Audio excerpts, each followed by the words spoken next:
Hello, everyone, and welcome to the Very Cold Lasagna Podcast. I'm your host, Dylan Lasagna, bringing you all the filthy casual takes on the world of sports.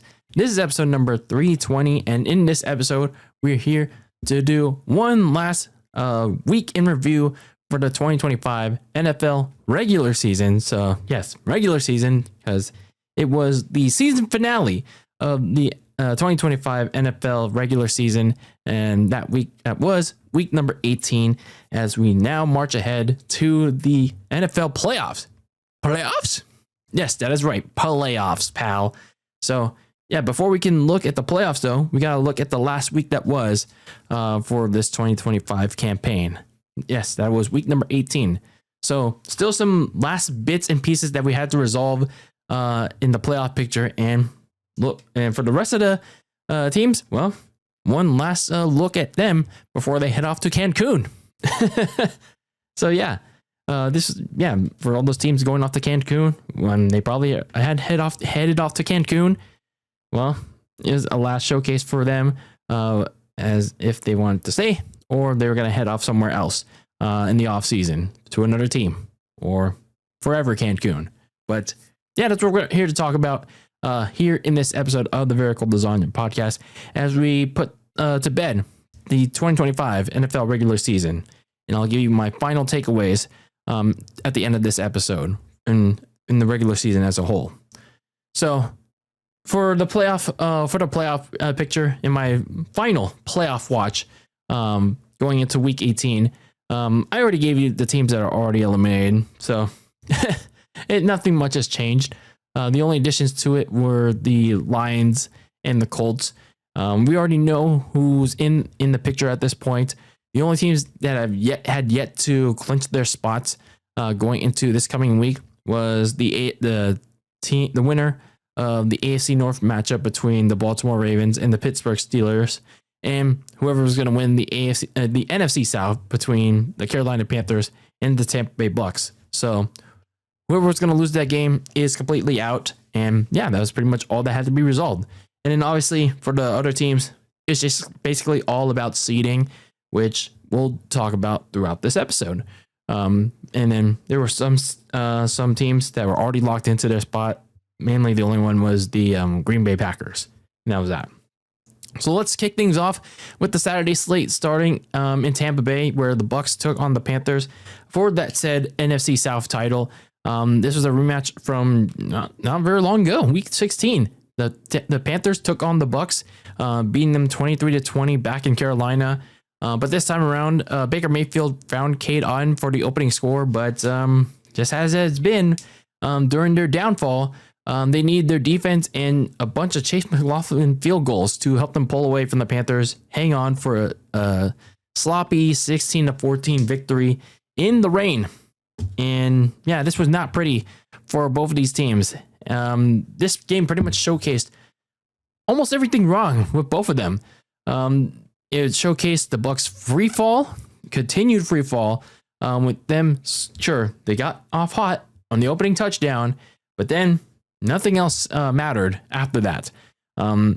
They had bits and pieces of them driving down the score. Baker Mayfield and the offense, they were doing fine, but then they got stuck in neutral when it timed the score, and they had to settle for field goals. And they barely hung on because, like I said, couldn't finish drives. And their own defense, they kept the Panthers hanging around there for longer than usual until, as I'm going to get into it, the Panthers made their own self-inflicted mistakes. The Panthers themselves, they missed a bunch of golden opportunities because of their own stupidity, and they made 3 unforgiving turnovers. I would say perhaps the biggest one was the Dave Canales calling for a flea flicker. I don't know why he called a flea flicker in Tampa Bay's red zone, and it was soaking wet, mind you. And then Rico Dowdle botched it, and he slipped on the wet grass, and Bryce Young mishandled the ball when he got it flea flicked back to him, and he lost the ball. So yeah, they were in prime scoring position, and Dave Canales calls that dumb shit. So they were already down 16-6 or 16-3, and then yeah, that happens. So he couldn't have that. Like, he was already in 2 prime positions to win the division, like, outright, and no, he has to do that. And this was prior to when they scored the very late touchdown. But yeah, he pulled that. So Tampa Bay won that game. Because of that, they would have to wait until the next day where the Saints and the Falcons would duel, and it was like one of the most unusual ways to determine the NFC South champion. Like, the Saints, that would be the Bucks decider to win the division, and for the Panthers, they'd have to rally for the Falcons to win the division. So in essence, yeah, they couldn't control their destiny. Basically, it would be in the hands of 2 teams that were already eliminated from playoff contention. It was a division that, honestly, nobody deserved to win in the end. So we'll get into that game in just a sec, because there's one more Saturday game, and that involved my San Francisco 49ers taking on the Seattle Seahawks in a winner-take-all game for both the NFC West and the NFC's top seed. And this was a rematch from all the way back to the very beginning of the season, where my 49ers beat the Seahawks in Seattle. But it was a much more different story this time around, as the Seahawks run game and defense bullied the 49ers in more ways than one. Zach Charbonnet scored the only touchdown, and yeah, they clinched both of those things, the division and the first round bye, 13-3 in this one. And I gotta give, as much as I hate to say it, I already did it in the weekly roundup for my 49ers in the last episode. I hate to give them credit, but I'll do it. I'll be the better man here. Yeah, they played like a complete team. Zach Charbonnet and Kenneth Walker, the third. They've been on a heater in December. That running game has really picked up. And they wrapped up the regular season by burning the 49er defense. I will say though, and Sam Darnold, we still have yet to see what kind of version we'll get out of him, especially when it comes to nut busting time. But I will say, when it comes to this game, he really didn't have to do all that much because of that run game doing really well, especially as the defense. They've really shut down Purdy and made him run scared for his life for most of the game, with relentless pressure on him and bullying his O-line, his very crappy O-line. So in the grand scheme of things, you can equate that to for the Seahawks to potentially make a real deep playoff run. Again, it just all goes back to which version of Sam Darnold this Seahawks team is going to get when we see them again in 2 weeks for that divisional game.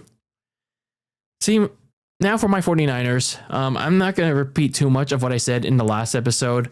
All I'll say is that, I guess the injuries just really caught up to them. Reality hit them in the face, with, the Seahawks, exposing them that, you got all these injuries. You got all these injuries prior to this game. You got even more injuries with Tatum Bethune now out for the season. Trent Williams and Ricky Pearsall were out of the game. The O-line can't protect Brock Purdy. There's no deep threat for Brock Purdy. The defense was butt cheeks against the run, butt cheeks against the pass. Seattle was spamming the run. And like I said, Tatum Bethune is out for the game, for the season, in the playoffs. And we don't know what's going to happen to D Winters. He also lost for, out of this game. And then you lost a bunch of other people to injuries. So yeah, barring some kind of miraculous miracle starting in Philadelphia, I don't know. This team is a first round blowout. Yes, blowout exit waiting to happen next week in Philadelphia. Man, I thought this team was going to be a team of destiny to get a Super Bowl, a home Super Bowl, that was going to finish their story. But I guess not. So now looking at the Sunday slate of games, starting with the early morning portion. And this was the game that I was talking about for the Panthers and the Bucks, where they really on opposing sides to determine the NFC South, as the Atlanta Falcons, which was the team that the Panthers needed to root for, and the New Orleans Saints, which is the team that the Bucs needed to root for, they faced off against each other. This was a rematch from week number 12, where the Falcons beat the Saints 24-10 down in NOLA.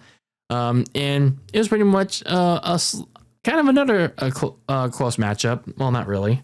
But Kirk Cousins and Drake London, they connected for Atlanta's only touchdown of the game, but they needed a bunch of Zane Gonzalez's field goals and an interception from D. Alford in the red zone to hold off a late rally from the Saints and indirectly help the Panthers win the NFC South 19-17. So, yeah, the Panthers are officially the NFC South champions, and they will host a playoff game this coming weekend to kick off the NFL playoffs. So, yeah, and the Bucs are eliminated from playoff contention. So, yeah, that's that's a very unusual way to win the division despite losing the day prior for the Carolina Panthers. Again, goes to show you that nobody deserved to win this division. I guess not.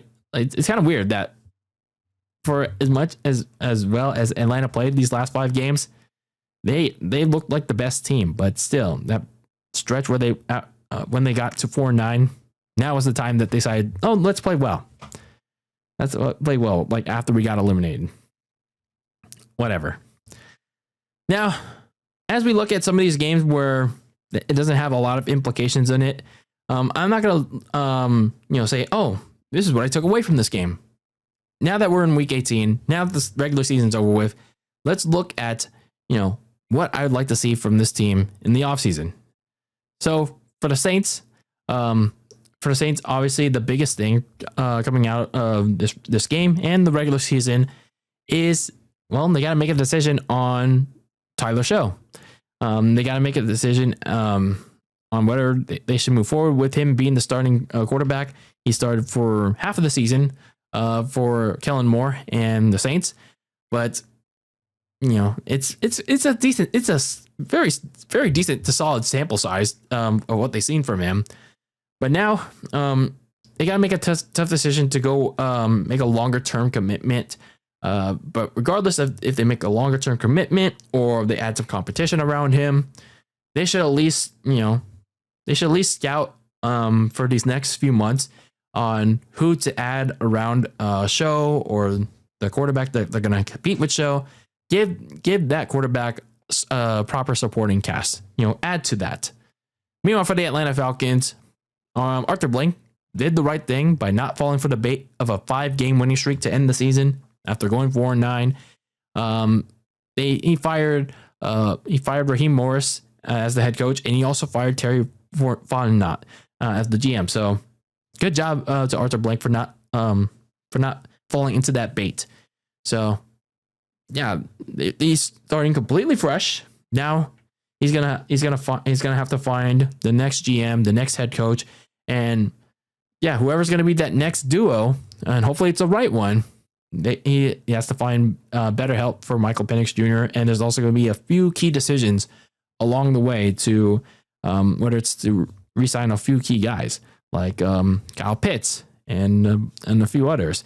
So yeah, also of course finding a few guys that can help Michael Penix Jr. stay healthy. So yeah, it's all about, for right now, finding that right coach, finding that right GM to better help develop and keep healthy Michael Penix Jr. For the Falcons. So going to the next game in the Battle of Ohio, we had the Cleveland Browns take on the Cincinnati Bengals in a rematch all the way from week 1, where the Bengals beat the skid marks 17-16 in Cleveland. It was a different story this time around. Joe Burrow drove the offense down to take a very late 18-17 lead, but Shadur Sanders outdid him and got into Andre Smythe's position to kick a game-winning field goal to close out their season with a win as the skid marks beat the Bengals 2018. Not the year 2018, because we're way far from that. No, I'm talking about 20-18. So, I mean, in this game, Myles Garrett finally did what he set out to do a couple weeks ago, and that was break the NFL sack record. So congratulations to him. He now holds the all-time sack record at 23, breaking TJ Watt and Michael Strahan's record. So yeah, He now has the lone sack record. Again, it's just, I don't feel too bad for him choosing money over being a contender because, he could have done this sack record thing if he was on a contender, but he chose to be content with money on a non-contender like the skid marks. So now he'll also have to watch his general manager, Andrew Berry, and his incompetent owner, Jimmy Haslam, look for another head coach because they fired Kevin Stefanski. So that is another offseason story to watch for this shitty organization. Meanwhile, for the Cincinnati Bengals, again, as I talked about for this last month, about them bringing in an unhappy Joe Burrow back for IR for nothing. Yeah, that's basically their story for the last month. So now, this offseason, they really need to focus on helping his offense, which pretty much saw its potential wasted in the last month. We saw how good it can be, but the problem is that defense. That defense for the last 2 years has been complete shit.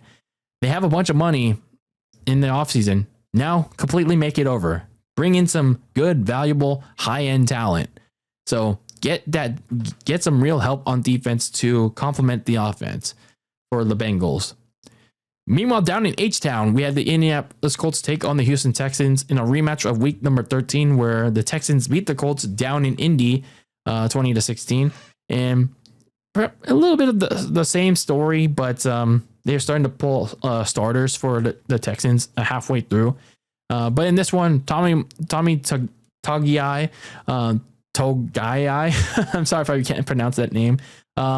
He picked up a desperation lateral for a thick 6 to end the Texans regular season on a high note and grabbed the 5th seed for Houston 38-30. It was a cherry topper for the big guy, Tommy Togiai, if I'm pronouncing that correctly. But anyway, I don't have much else to say about the Texans other than hopefully that CJ Stroud properly shows up in the playoffs against the AFC North champion, which we'll talk about much later on. But yeah, let's focus on what the Colts need to do in the offseason, especially that Carly Issei-Gordon decided to keep Chris Ballard, the GM, for some reason. He should have been fired. I don't know why she decided to keep him. Even with the change in ownership for understandable reasons, I don't know why Chris Ballard is still there, but that's besides the point. Let's talk about Daniel Jones. He had a heck of a resurgence, probably the most surprising resurgence I've seen in a long time. But that was prior to him tearing his Achilles in week 14, which was very unfortunate. But just because he had this 12-week to 13-week resurgence, that doesn't mean that general manager Chris Ballard should give him this big fat contract. Like don't fall into the bait. Don't fall into the legal. Let's here's the cheese. Here's the cheese. Let's give Daniel Jones this big fat money, like the Giants did, like the New York Giants did back all those years over choosing Saquon. The very least that the Colts can do is re-sign him to another cheap deal in order for him to prove his worth again, and have him compete with Riley Leonard, who actually did decent in the finale against the Texans. Granted, it was against backups. Have Daniel Jones get healthy, compete with Riley Leonard for the starting role, and go from there. Meanwhile, down in Duval, the Jacksonville Jaguars took on the Tennessee Titans in a rematch of week number 13 also, where the Jags defeated the Titans 25-3. Down in Tennessee, and it was pretty much more of the same in their finale, where they were initially down 7-0. The Jaguars went on to score 41 unanswered points to clinch the division, and they get to host a playoff game as they beat the Titans 41-7 to close things out for their regular season. The Jaguars get their first division title for the first time since 2022. They're looking pretty good, good shape going into their playoff game this Sunday. But less about them right now. Let's talk about the Tennessee Titans as they enter a pretty important offseason for them. So before I look at their focus for this offseason, the good news about Cam Ward, because he did end up leaving this game injured on the Titans' only touchdown, which he scored, by the way. He left with a shoulder injury. The good news is that it doesn't need surgery. So that's the good part. He just basically needs to rehab it. So that's the very good news for the Titans. So now here comes the important part, obviously, with them firing Brian Callahan very early in the season. And it doesn't seem like they're keeping Mike McCoy around.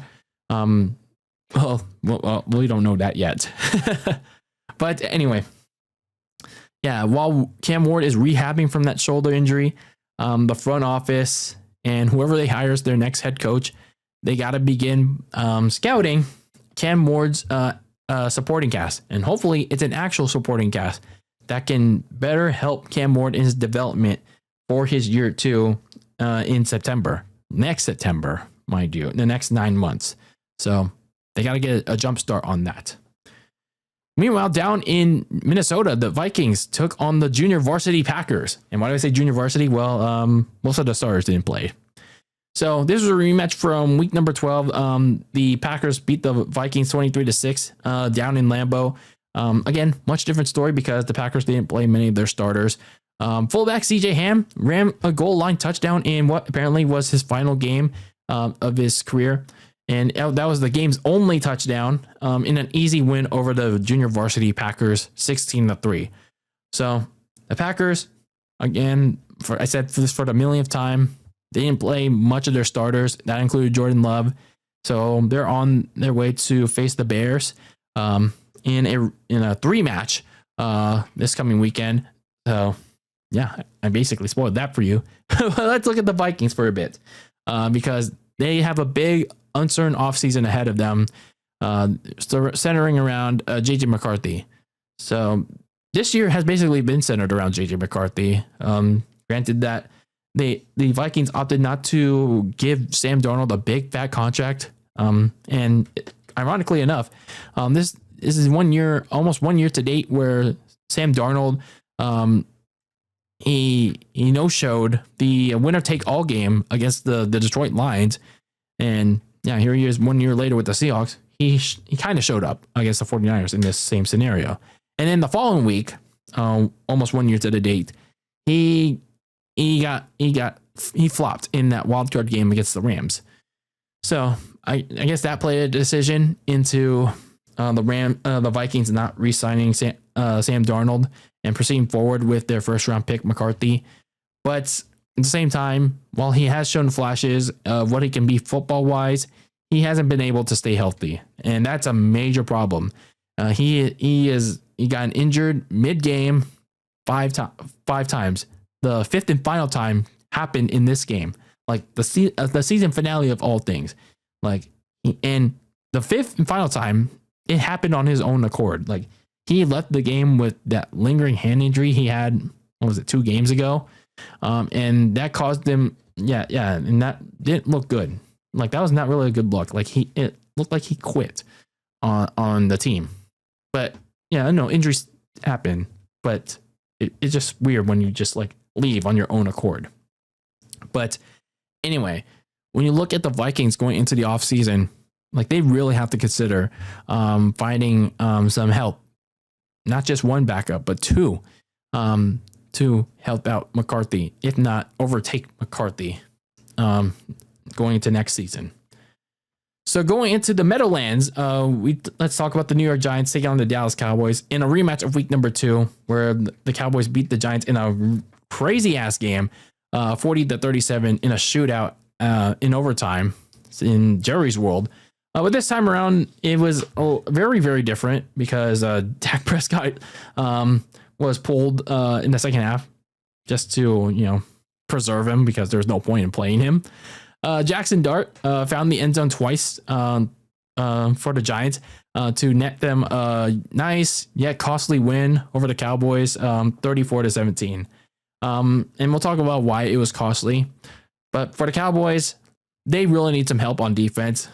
Like, I think it's safe to say for most of us that, that 3-week stretch where after they acquired Quinnen Williams and Logan Wilson for the front seven, it really had us all believing that that Dallas defense improved. But man, after those 3 weeks, it went right back to crap. And here we are at the end of the season, and it's still the same dog dookie water defense that got torched prior to the trade deadline and after that 3-week stretch after they beat the Chiefs. And when you look at it at the end of the season, they got torched by a nameless Giants offense that was missing its top receiver in, Malik Neighbors, and its top running back in Cam Scatterboo. All it had left was Jackson Dart. That's it.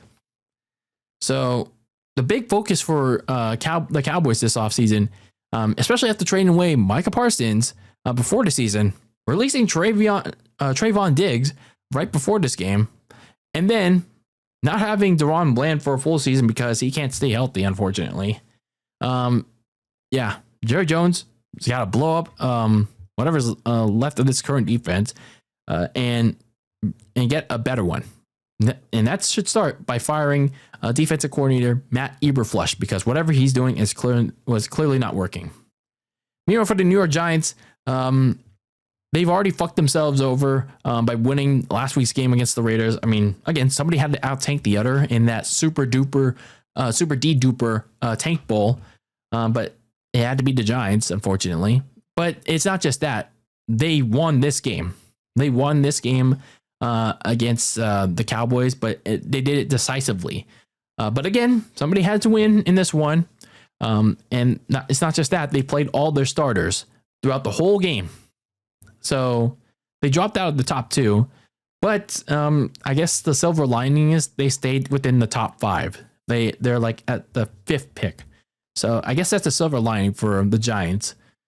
So the offseason focus for them, for Joe Shojan, the GM, and the Mara family, once they get their head coach, and hopefully it's an offensive head coach for Jackson Dart, they got to focus on getting not just the right coach, but the proper help around Jackson Dart for his development in year 2, because he's kind of slowed down since Brian Dabble got fired. So now going to the afternoon slate of games, the final game at the OG Highmark Stadium, the Buffalo Bills took on the New York Jets in a rematch of week number 2, where the Bills beat the Jets in the Gang Green side of the Meadowlands, 30-10. In place of Josh Allen, Mitch Trubisky had a 4-touchdown outing to give the Bills and their fan base a proper send-off of the OG Highmark Stadium, 35-8. So unfortunately, no shout out for the Bills, but hey, it was still a proper send-off of the OG Highmark Stadium. So not much to say about the Bills. I mean, they had their backup quarterback playing. They got a good finale for their old stadium going into their new stadium, which is pretty much across the street. But let's talk about the Jets. Let's talk about the Jets and what they need to do this offseason. Well, the biggest one is obviously go and get the quarterback. They're now positioned at the 2nd overall pick with a bunch of things happening around the league. Now they're positioned to go and get the 2nd overall pick, and now they got to go get whatever the number 1 overall pick is not going to get. So easily the top need for them is quarterback, because Justin Fields didn't work, Tyrod Taylor clearly didn't work. So and Brady Cook didn't work.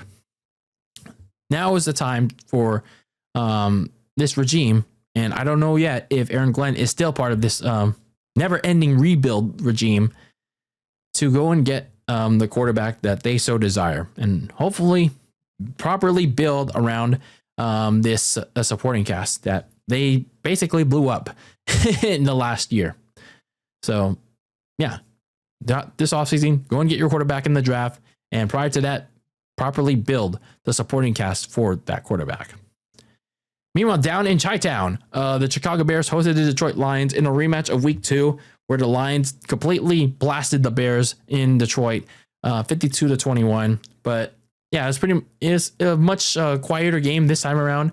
And And the Lions were leading at 1.16-0, but Caleb Williams led another fourth quarter surge to tie up the game 16-all. But the Bears could not finish the job as Jake Bates kicked the game winner to play a somewhat spoiler, end the Lions season on a high note, 19-16.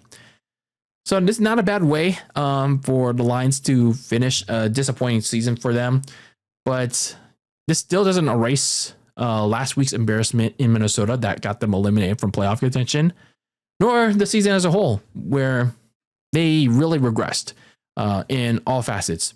The run game, the whole offense, especially with their complete regression from Ben Johnson to the coordinator that I can't even name anymore. It's also on the from not just the offensive coordinator, the defense coordinator, as well as a bunch of other injuries in the secondary.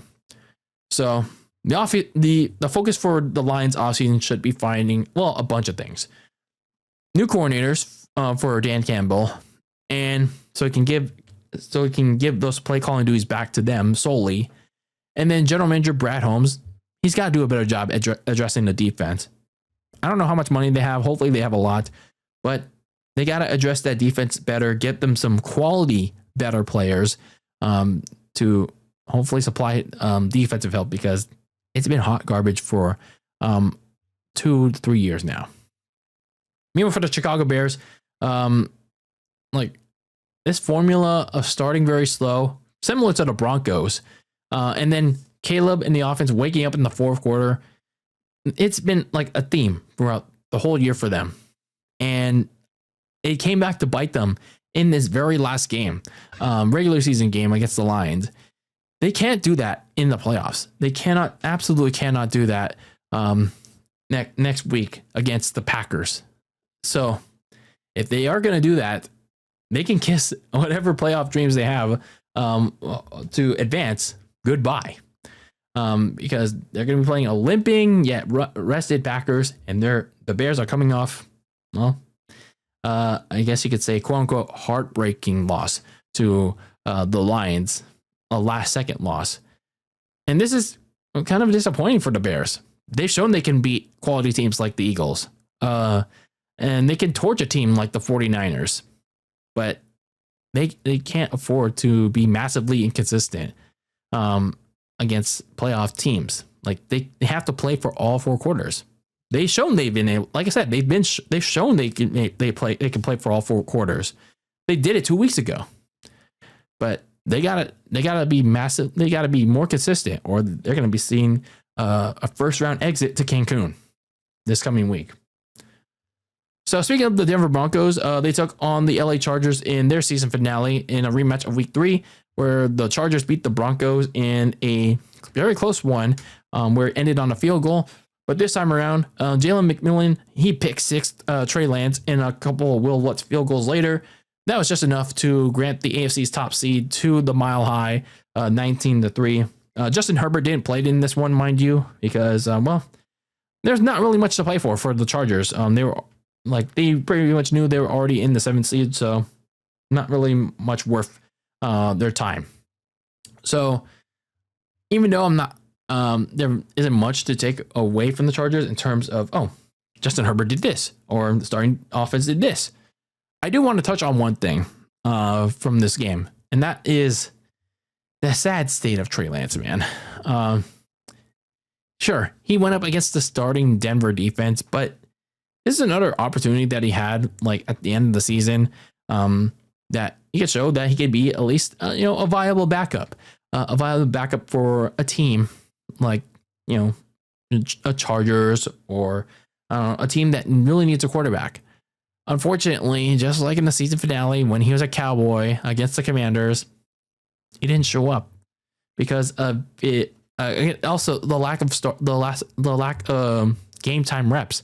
Remember when we gave all those picks to the Miami Dolphins all those years ago to draft Trey Lance? I was a Trey Lancer way back when, and yeah, his deficiency showed. He still holds onto the ball too long, missing wide open guys. Man, those days when I was a Trey Lancer. But yeah, those reps still not being helpful for Trey. It's sad. Not even this team, like the Chargers, not even Jim Harbaugh can help Trey Lance, unfortunately. Maybe maybe I can offer this for Trey if he's somewhere out there. I mean, I know I'm just a filthy casual guy, but maybe a stint in the United Football League, the spring league that Dwayne "The Rock" Johnson has. Maybe the UFL can be a service for Trey Lance to get the reps that he desperately needs. For the Denver Broncos, it was a little weird that they didn't run away with this game again. But going into the playoffs, they have a really good defense that's gonna be able to minimize some of the best remaining quarterbacks there. But again, the question remains is whether or not Bo Nix can really light up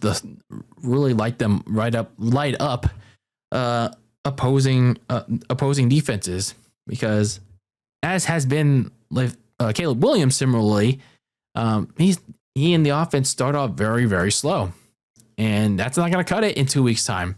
So once they take the field in 2 weeks for their divisional playoff game, Bo Nix, he's got to get off to a much faster start too. So going into the next game, we had the LA Rams take on the Arizona Cardinals in a rematch of Week 14, where the Rams beat the Cardinals 45-17 convincingly in Arizona. Matthew Stafford led the Rams to 3 straight touchdown drives in the fourth quarter to run away with the win and the 5th seed, 37-20. A convincing win for the Rams to sweep the Cardinals season series. For Arizona, well, they did what everyone expected them to do, and that was the right thing to do. That was to fire Jonathan Gannon. They finally got rid of him, and that was the right thing to do.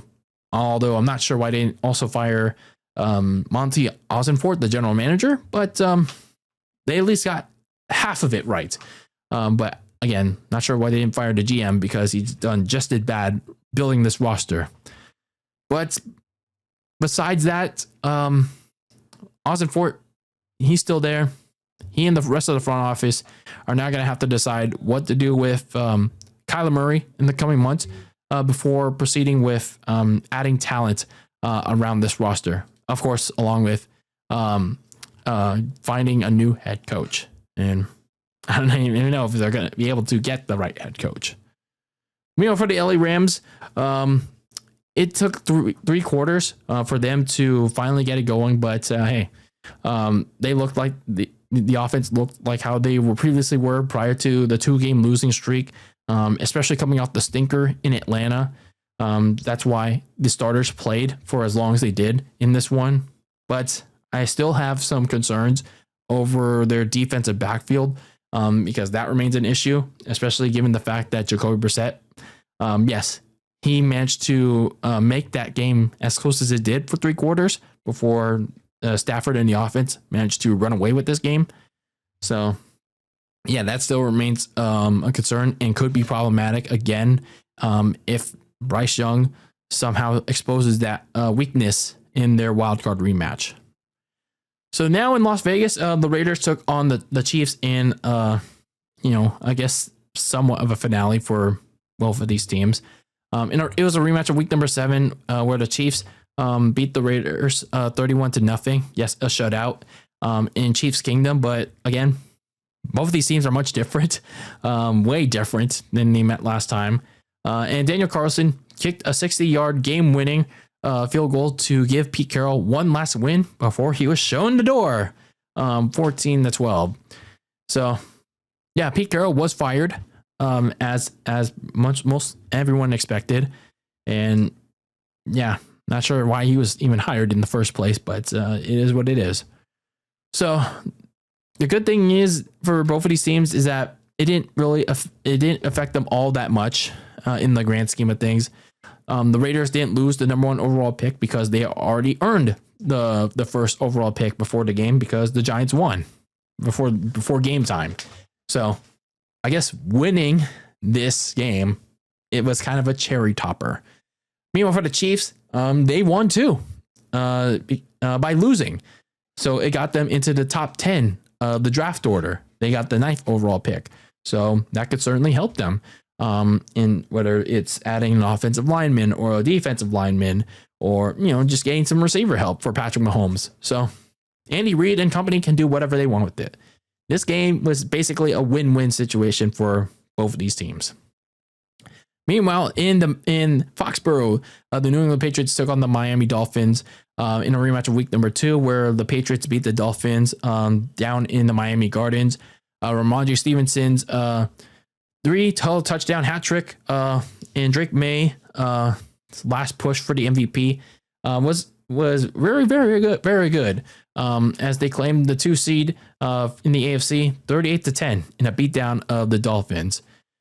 So not much else to say about the Patriots. They're looking good as they prepare for the Chargers. But for the Miami Dolphins, now they've turned their attention towards the offseason. Obviously, with them making Tua the third stringer in the last couple weeks, obviously the plan now is to get rid of Tua, most likely. But whenever that happens, and prior to when that happens, they got to find his best replacement in free agency and the draft. So, yeah, that's all I can say about that. And, of course, Mike McDaniel's likely, I think it is staying at the time of this recording. It's just a matter of who they're going to get as the next general manager. But for right now, the focus is finding Tua's best replacement in both free agency and the draft. Meanwhile, down in Philadelphia, the Washington Commanders took on the Philadelphia Eagles in a rematch not too long ago, Week 16. The Eagles beat the Commanders down in the nation's capital, but it's just a different somewhat this time around. The Commanders scored 14 unanswered fourth quarter points, including a Josh Johnson goal line touchdown to keep the junior varsity Eagles as the 3 seed, 24-17. So, yeah. Most of the Eagles starters didn't play in this game, maybe perhaps by design. But yeah, like the Eagles, not much to say about them as they prepare to take on, my San Francisco 49ers. But going to the offseason for the Commanders, they got to get younger. They really got to get younger. They thought going into last offseason, after coming off the high of the NFC Championship game against these Eagles, they thought the best way to prepare for something much bigger was, getting some veteran help. But unfortunately, it was the wrong kind of veteran help. They got older in the process, and whatever help they got, it was not very good. And once they got eliminated from playoff contention because of the bad veteran help and the injury mania running wild, including the Jaden Daniels, it wasn't exactly great. It wasn't exactly great. And even when they got eliminated, there was not a lot of good youth movement shown. So yeah, this offseason should be focused on finding young players in free agency, and even with the little draft capital that they have, finding good young players that can stay healthy. And the good news is for the Commanders, even with the little draft capital that they have a lot of money to spend, $89 million to be exact at the time of this recording. So going into the Sunday Night Football game, the final game of the regular season for 2025, the Pittsburgh Steelers took on the Baltimore Ravens in a win or go home for the AFC North title. This is a rematch of week number 14 where the Steelers beat the Ravens down in Baltimore. And man, what a stretch to the finish this was. Everyone thought this was going to be a quiet, sluggish, in a bad way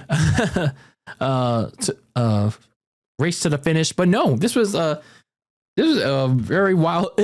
I'll give credit where credit is due for the NFL. They made this. They made the right choice for this being the last game of the season, because it was a tight race to the finish. Aaron Rodgers found Calvin Austin III for the go-ahead touchdown, but Chris Boswell missed the extra point, and that gave the Ravens one last chance to win.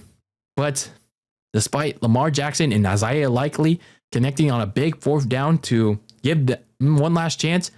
Their own kicker, Tyler Loop, the rookie, he couldn't come through, and they saw the AFC North slip to their divisional rivals, and the Pittsburgh Steelers are your AFC North champions to close out the 2025 regular season, 26-24. Oh, the Baltimore Ravens. They so close and yet always so far away. Man, it's always been the theme like that for how many years now? Like since they won the Super Bowl back against my 49ers in Super Bowl 47. Unfortunate. But I mean, could be worse. It could be worse. And my Niners always coming so close yet so far. But anyway, yeah, another heartbreaking and disappointing finish for the Ravens. And now they got to answer a lot of questions in the offseason. They got to make a lot of very tough decisions if they have not already. I've seen a lot of Twitter rumblings from random people, the big insiders like Ian Rappaport and Adam Schefter about whether or not Lamar Jackson's even going to stay a Raven or get shipped out to another team that needs a quarterback, and whether John Harbaugh is going to be ousted as head coach or not. The second one wouldn't really surprise me, given that John Harbaugh, pardon me. Yeah, the second one would surprise me, that given that John has only won one Super Bowl, which by the way came against my Niners again.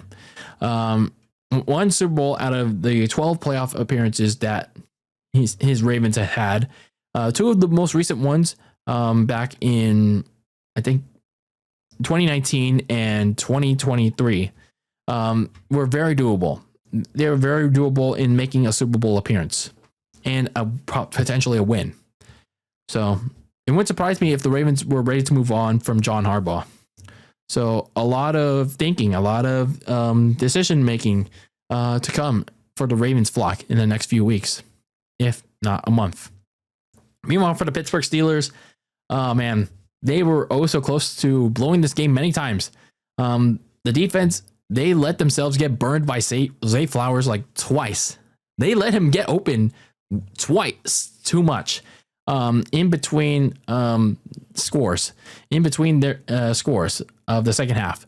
But Aaron Rodgers, he pulled off yet another vintage comeback, especially in the hurry up, connecting with Pat Freiermuth and taking advantage of Chidobe Awuzie slipping, letting that turf monster catch him to find Calvin Austin for the go-ahead touchdown. Some good stuff there. Some good stuff to close out the season, in spite of bad timeout management. But yeah, whether or not they lost this game, they won or lost this game, they still battled to the finish. But Aaron Rodgers, his career gets to live at least one more game if this is really the end for Aaron Rodgers' career. For as loudmouth, dumb stuff he does. But hey, he gets to live one more game, and let's see how he does against the feisty Texans defense on a Monday night to close out the first round of the playoffs. So, as we close out Week 18, as we close out this regular season, let's look at our final list of winners and losers from Week 18. Starting with my winners, obviously you look at the Las Vegas Raiders, the winners, quote unquote, of the regular season, with winning the number one overall pick, winning the Super D-Duper tank ball from last week, and winning thanks to the Giants. Speaking of New York teams, the New York Jets, they have the second overall pick behind the Raiders. They lost so much, never got a single interception this season, and they got some help thanks to the Giants winning, losing by winning. So they get the next quarterback that the Raiders don't pick. So they get the second overall pick, and then they get to take the next quarterback up. And then the Seattle Seahawks, in all seriousness, with a dominating performance, regardless of what the score says, it was a dominating performance on all fronts against the San Francisco 49ers. So good stuff to clinch the NFC West and the NFC's top seed. Now for the losers, my San Francisco 49ers. yeah, their flaws were exposed in all facets than one. I mean, injuries do catch up to them, but I was expecting more of a fight, especially offensively. And I'm not looking forward to that first round matchup against the Eagles. Let's just put it bluntly at that. Again, barring some miracle though. On the entire NFC South, going to the preseason, I mean, I was fully expecting the Saints. To not do many things, but they kind of do at least show a little bit of something going to next year. But the Atlanta Falcons disappointed massively especially after their early start with Michael Penix Jr. after that Monday night game against the Bills. And then the Bucs free fell so hard with how they started very early on, with everyone considering Baker Mayfield an MVP candidate, and then they free fell to 8-9. And well, the Carolina Panthers, at least they kind of improved, but not like when you look at the tape, they were so inconsistent. But yeah, it's honestly, the NFC South's not great. But yeah, someone had to win that division, and it's someone different, I guess. And then Ravens kicker Tyler Loop. Oh boy, that boy is not gonna hear the end of it for at least a week. After blowing a game-winning kick like that in the highest of moments, in this magic, not so magic moment for that boy. I don't know. I think it'd be too harsh to release that man after blowing a game losing, season ending kick that could have won them the division had he make that kick. But still, that's just brutal. That's just brutal. So when you look at the regular season as a whole, my top five takeaways from this season, as we head into the playoffs. When you look at this regular season, I think Drake May should win the MVP. He has looked very well, regardless of what the schedule says. The Patriots took well advantage of that schedule, and they looked very convincingly. Drake May looked very convincing, with regardless of the opponent.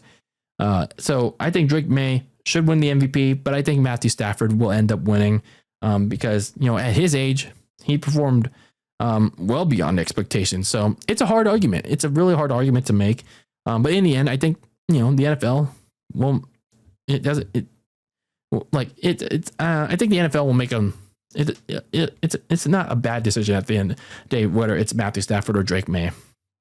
But on a few negative notes, Roger Goodell, he really needs to seriously hire full-time referees because there have been way too many ticky-tacky calls this season, including like the stupid like taunting penalties that are just like very small.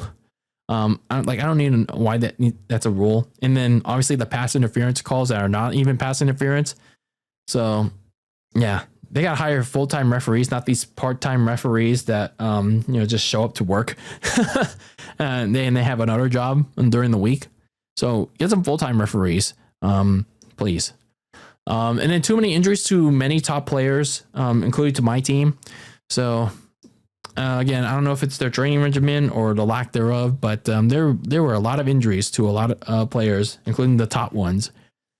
And then to end things on a positive note, there were a lot of low-scoring games, not just in the last 2 weeks, but a bunch of weeks. I don't know if you can attribute to that to bad offense or pretty good defense, maybe both, but at least it's something. At least it's something that it's not always like high-scoring shootouts. And then probably the best thing about this regular season was, the parity. This NFL was so wide open this year.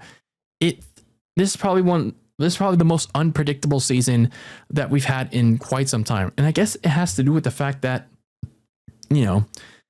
like the teams like the Eagles are not performing as well as expected, even though they're in the playoffs. The Kansas City Chiefs greatly underperformed, and they also lost their quarterback to an ACL tear. I mean, that's unfortunate too. But you also have a bunch of other teams on the rise, like Denver, New England, and then a couple other teams as well on the NFC side. So there's this. These playoffs are so wide open right now that honestly, you can't really pinpoint a winner for the Super Bowl. It's almost anyone's game for the Super Bowl. So, and I like it. I really like it. So, and like a lot of these contests were really good. Like you also can't pinpoint a true game of the year. So I like this season. I really like this regular season, and I can't wait what the playoffs have to offer.